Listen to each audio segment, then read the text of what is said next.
Hello students, आज आपण पाहणार आहोत प्रसंग लेखन. मी पाहिलेले जिजामाता प्राणी संग्रहालय.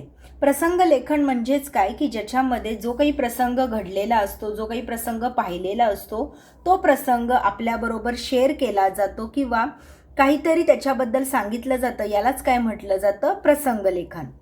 प्रसंग लेखन मी पाहिलेले जिजामाता प्राणी संग्रहालय. डिसेंबर महिना म्हणजे आम्हा विद्यार्थ्यांसाठी पर्वणीच असते. आता डिसेंबर महिना म्हणजे विद्यार्थ्यांसाठी पर्वणी म्हणजेच काय तर मजेचा असतो. का? कारण डिसेंबर महिन्यात काय होते? शाळेची सहल जाते, पिकनिक जाते. त्याचप्रमाणे डिसेंबर महिन्यात क्रीडा महोत्सव म्हणजे सहल जाते, शाळेचे शैक्षणिक खेळ घेतले जातात, डान्स घेतले जातात. अशा विविध प्रकारचे कार्यक्रम काय केले जातात? डिसेंबर महिन्यात आयोजित केले जातात. याच महिन्यात आमच्या शालेय सहली क्रीडा महोत्सव साजरे होतात. यावर्षी आमची सहल जिजामाता प्राणी संग्रहालयात नेण्याचे ठरले आणि आम्ही खूप खुश झालो. म्हणजे काय सांगितलं जातंय की आमची सहल कुठे नेली होती? जिजामाता प्राणी संग्रहालयात. आणि आम्ही काय झालो? खूप खुश झालो. आता जेव्हा कधी सहल जाते, पिकनिक जाते, तेव्हा शाळेमध्ये त्याची नोटीस काय होते? आपल्याला जवळजवळ 1 ते 2 आठवडा अगोदरच मिळते. आणि ती नोटीस मिळाल्यानंतर विद्यार्थ्यांचा काय असतो? आनंद गगनात मावण्यासारखा असतो. म्हणजेच काय की त्यांना खूप आनंद झालेला असतो.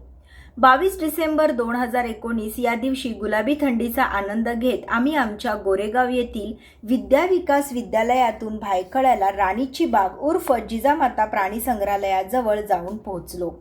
आता 22 डिसेंबर 2019. आता डिसेंबर महिना म्हटलं की काय? गुलाबी थंडी म्हणजे हलकीशी थंडी, जिचा आनंद घेत काय केलं विद्यार्थ्यांनी? गोरेगाव येथील विद्याविकास विद्यालयातून भायखळ्याला राणीची बाग म्हणजेच काय तर जिजामाता प्राणी संग्रहालयाजवळ जाऊन पोहोचले. याचे पूर्वीचे नाव क्वीन व्हिक्टोरिया गार्डन्स असे होते, हे असे आम्हाला कळाले. म्हणजे ज्याला आपण राणीची बाग, जिजामाता प्राणी संग्रहालय म्हणतो, त्याचंच पूर्वीचं नाव काय होतं तर क्वीन व्हिक्टोरिया गार्डन्स. प्रथम आम्ही तिकीट घरासमोरील भाऊदाजी लाड म्युझियम पाहिले.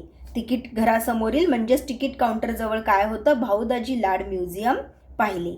आमची तिकीटं शिक्षकांनी काढल्याबरोबर विविध प्राणी, पक्षी, वृक्ष पाहायला आम्ही उत्सुक झालो.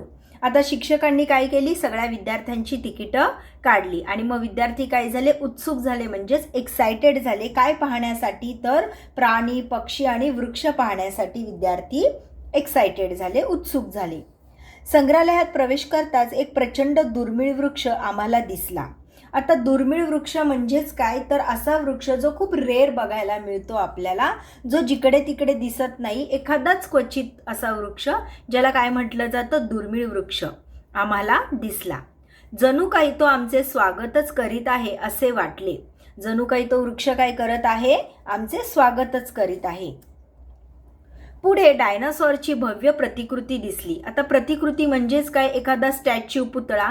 कोणाचा दिसला होता? तर डायनासॉरचा. पुढे काय झालं? डायनासॉरची भव्य प्रतिकृती दिसली. एक ऐतिहासिक तोफही आम्हाला दिसली. 53 एकरच्या या प्रशस्त उद्यानात 3000हून अधिक वृक्ष आहेत. यामुळे तेथील हवा कशी आहे? शुद्ध, सुखद, आपले मन प्रसन्न करते.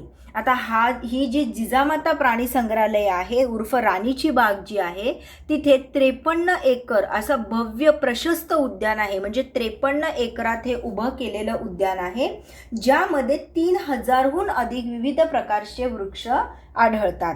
आणि त्यामुळे काय आहे? तिथली हवा देखील शुद्ध, सुखद हवा आहे, जे आपलं मन प्रसन्न करते. प्रथम आम्ही 2 गजराजांना पाहिले. आता गजराज म्हणजेच काय विद्यार्थ्यांनो? तर हत्ती. प्रथम आम्ही 2 गजराजांना पाहिले व अस्वलाच्या घराकडे वळलो, म्हणजेच अस्वलाकडे गेलो. येथे प्राण्यांना प्रशस्त जागेत व वृक्षवेलींच्या नैसर्गिक वातावरणात ठेवले आहे. म्हणजे जरी हे उद्यान असलं, जिजामाता प्राणी संग्रहालय जरी असलं, तरी तिथे प्राण्यांना जंगलात कैद, म्हणजे एखाद्या कशात कैद केल्यासारखं वाटत नाही, तर त्यांना काय केलेलं आहे? जंगलासारखं वृक्षवेलींसहित नैसर्गिक वातावरण त्यांनी तयार करून दिलं आहे. बऱ्याच प्रतीक्षेनंतर अस्वलाने आम्हाला दुरून दर्शन दिले आणि बराच वेळ वाट पाहिल्यानंतर अस्वलाने काय केलं? दुरून दर्शन दिलं, म्हणजे लांबून आम्हाला अस्वल दिसला.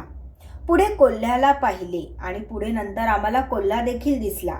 व बालपणीच्या कथा आठवल्या, निसर्गाचा विलोभनीय आविष्कार म्हणजे सुंदर हरिणे. म्हणजे सुरुवातीला अस्वल झाले पाहून, कोल्हे पाहून झाले आणि त्यानंतर काय झालं, एक कविता आठवली, विलोभनीय आविष्कार. निसर्गाचा विलोभनीय आविष्कार म्हणजेच काय, तर सुंदर हरिणे. त्यानंतर बालकवींनी वर्णन केलेल्या सुंदर हरिणी हिरव्या कुरणी निज बाळांसह बागडती. म्हणजेच काय की जसं बालकवींनी कवितेत म्हटल्याप्रमाणे सुंदर हरिण कसं असतं, दिसायला खूप सुंदर असतं. की हिरव्या कुरणी म्हणजे हिरव्या वृक्षवेलींमध्ये, त्याचप्रमाणे झाडाझुडपांमध्ये, गवतामध्ये हे काय करत आहे, तिच्या बाळांसह बागडत आहे, खेळत आहे. या निसर्ग दृश्याचा अनुभव आम्ही घेतला. म्हणजे आतापर्यंत बालकवींनी केलेल्या कवितेतलं जे वर्णन होतं हरणीचं, ते प्रत्यक्षात आम्हाला या प्राणी संग्रहालयात पाहायला मिळालं, अनुभवायला मिळालं. त्यानंतर आम्ही उपहारगृहात जाऊन आमची भूक भागवली व टायगर टेरिटरीकडे आमचा मोर्चा वळवला. आता बघा, विद्यार्थ्यांनी अस्वल पाहिला, कोल्हा पाहिला, सुंदर हरिणी पाहिल्या, एक दुर्मिळ वृक्ष पाहिला, डायनासॉरची प्रतिकृती देखील पाहिली.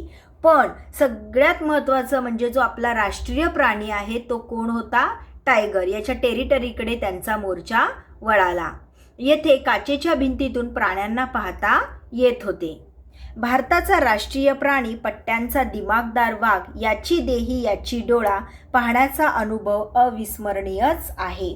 म्हणजे आपल्या भारताचा जो राष्ट्रीय प्राणी आहे पट्ट्यांचा दिमागदार वाघ, त्याचं जे देहयष्टी होती, त्याचं जे शरीर होतं, ते स्वतःच्या डोळ्यानं अस्तित्वात पाहणं म्हणजेच काय, हा अनुभवच अविस्मरणीय होता. वाघाला पाण्यात पोहताना देखील पाहिले.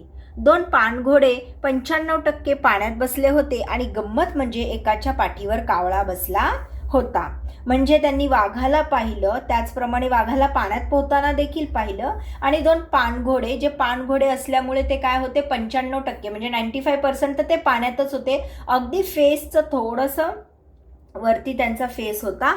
यांना पाहून त्यांना काय गंमत वाटली, तर एकाच्या पाठीवर कावळा बसला होता.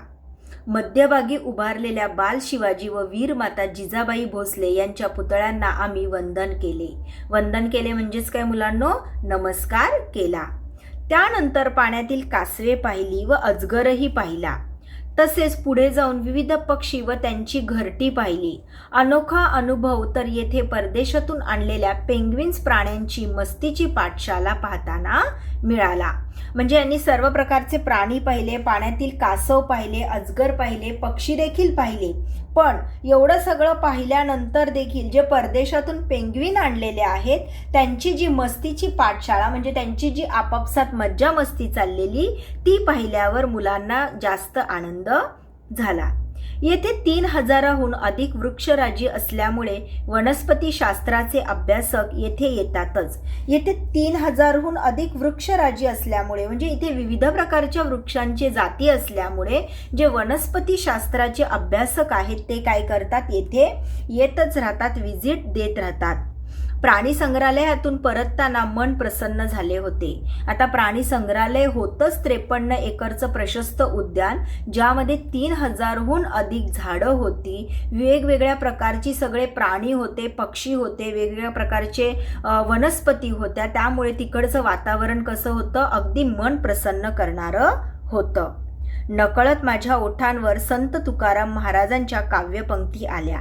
आता संत तुकाराम महाराजांच्या काव्यपंक्ती कोणत्या, तर वृक्षवल्ली आम्हा सोयरी वंचरे, पक्षीही सुस्वरे आळविती. आता वृक्षवल्ली आम्हा सोयरी वंचरे म्हणजे संत तुकारामांनी काय म्हटलेलं आहे की हे जे वृक्ष आहे, झाड आहे, हा जो निसर्ग आहे, हेच आपले काय आहेत, सोबती आहेत, आपले नातेवाईक आहेत. पक्षीही सुस्वरे आळविती म्हणजे त्यामध्ये, या निसर्गामध्ये, या वृक्षांमध्ये पक्षी देखील त्यांच्या गोड मंजूळ आवाजाचा काय करत आहेत, आपल्याला स्वर ऐकवत आहेत. अशा प्रकारे मुलांनो, तुम्हाला हा प्रसंग लेखन मी पाहिलेले जिजामाता प्राणी संग्रहालय तुम्हाला 10वी बोर्डाच्या परीक्षेला 8 मार्कासाठी विचारला जाणारा निबंध आहे. तर या निबंधाला तुम्ही व्यवस्थितरित्या रीड करून लिहिण्याचा प्रयत्न करावा. चला तर आपण लवकरच नेक्स्ट निबंधाकडे वळूया. थँक्यू.